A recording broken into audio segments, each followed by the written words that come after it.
Hello. तो भाई आज हम बायोलॉजी नहीं पढ़ेंगे। आज हम क्लास 11th की केमिस्ट्री का पहला चैप्टर है some basic concepts of chemistry, उसी का एक कॉन्सेप्ट है जिसको हम पढ़ने जा रहे हैं। एक्चुअली उस चैप्टर को कोई पूरा नाम नहीं लेता, उसको मोल कॉन्सेप्ट ही बोलते हैं क्योंकि उसमें इंटायर केमिस्ट्री का कुछ ना कुछ थोड़ा बहुत कॉन्सेप्ट दिया हुआ है। तो भाई क्या होता है mole concept? What is mole concept?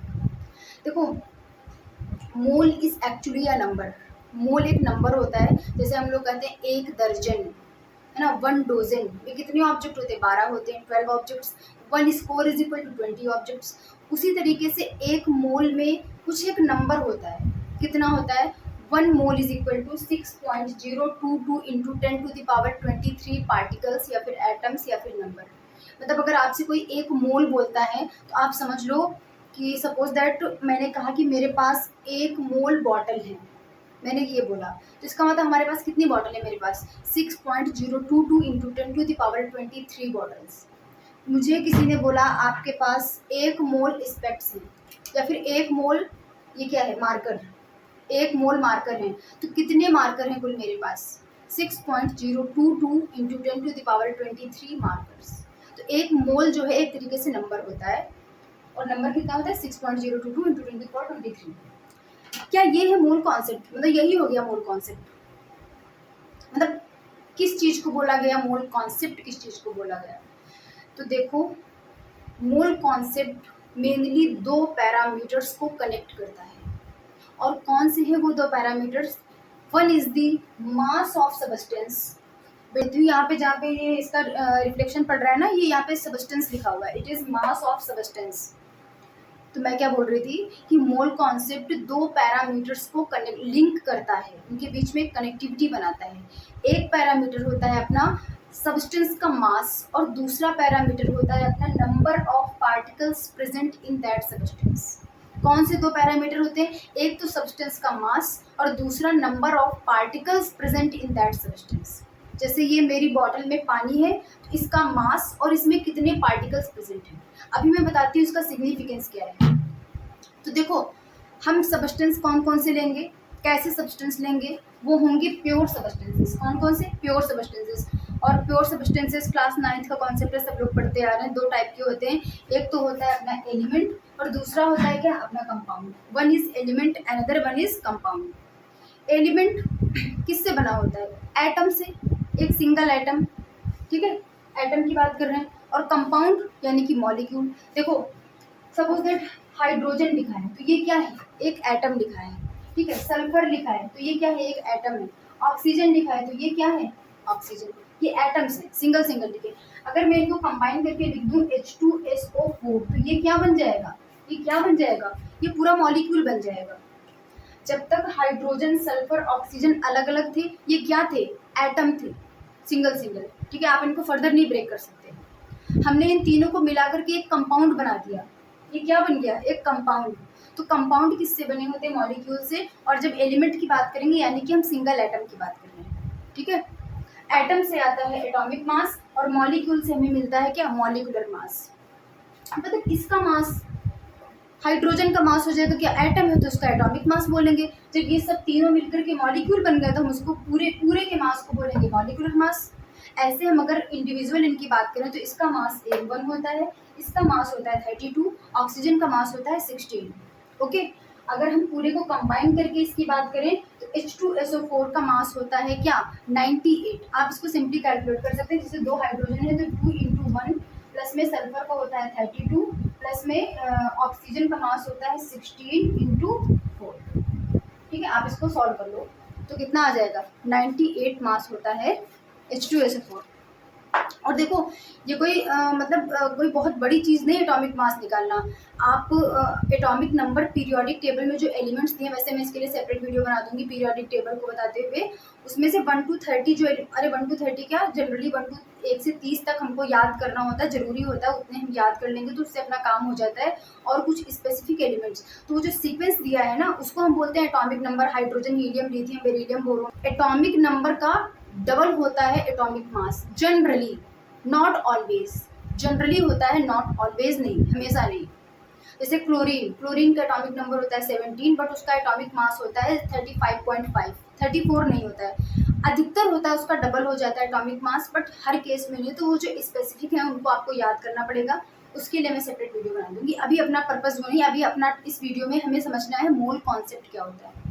तो मोल कॉन्सेप्ट एक ऐसा कॉन्सेप्ट है जो दो पैरामीटर्स के बीच में एक कनेक्टिविटी बनाता है। वो दो पैरामीटर्स होते हैं सब्सटेंस का मास और number of particles present in that substance.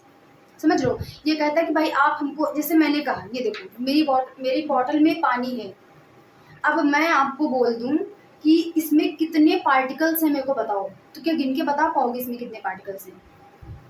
क्या ये पॉसिबल है कि आप ये पानी लेकर इसमें गिन के इसके पार्टिकल्स कितने प्रेजेंट है आप ये बता सकते हो? नहीं बता सकते।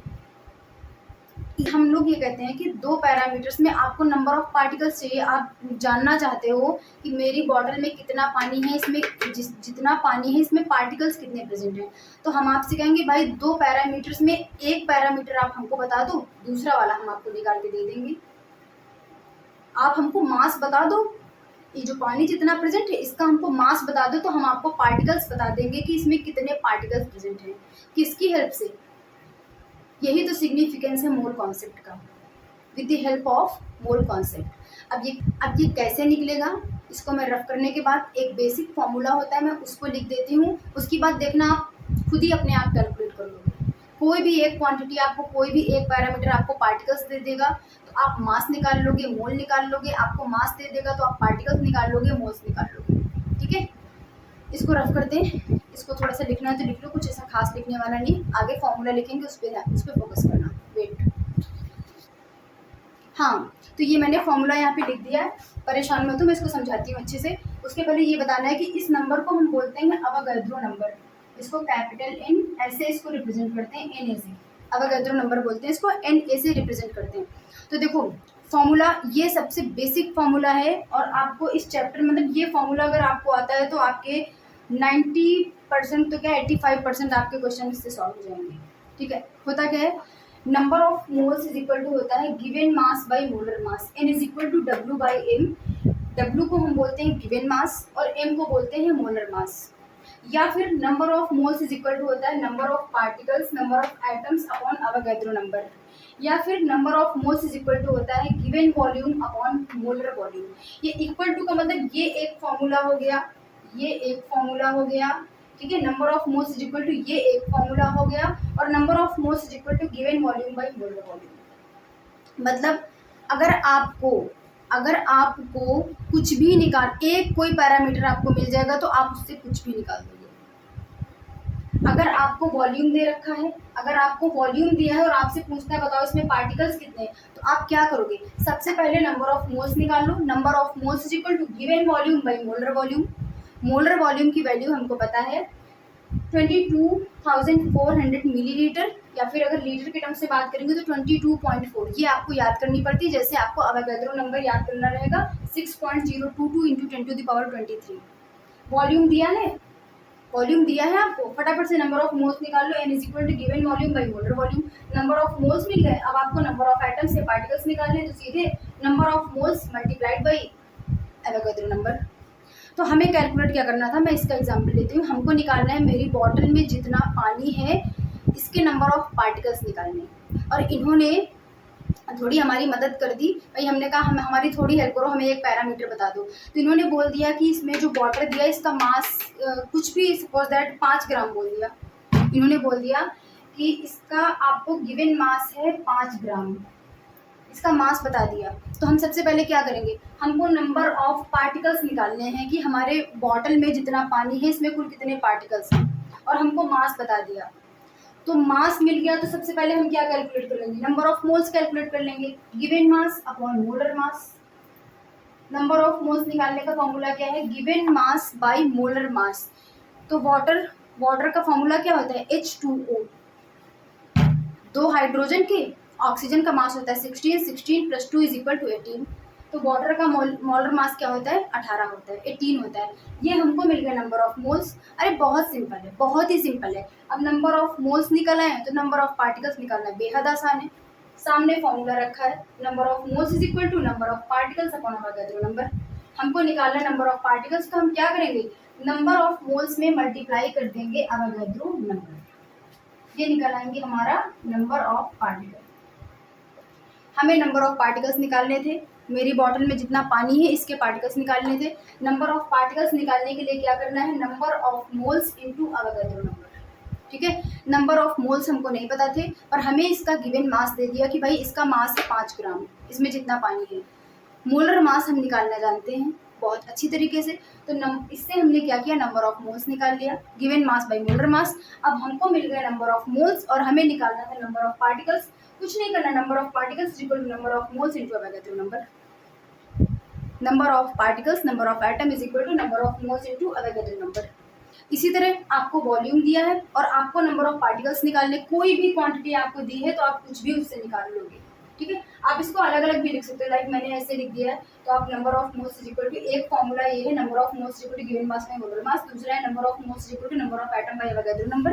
तीसरा है number of moles equal to given volume by molar volume. मैंने इसको ऐसे इक्वल टू करके लिख दिया है। आपको वॉल्यूम दिया है, पार्टिकल्स निकालने, नंबर ऑफ मोल्स निकाल लो, given volume by molar volume, number of moles निकाल आएंगे, नंबर ऑफ पार्टिकल निकालना n इनटू अवोगाड्रो नंबर।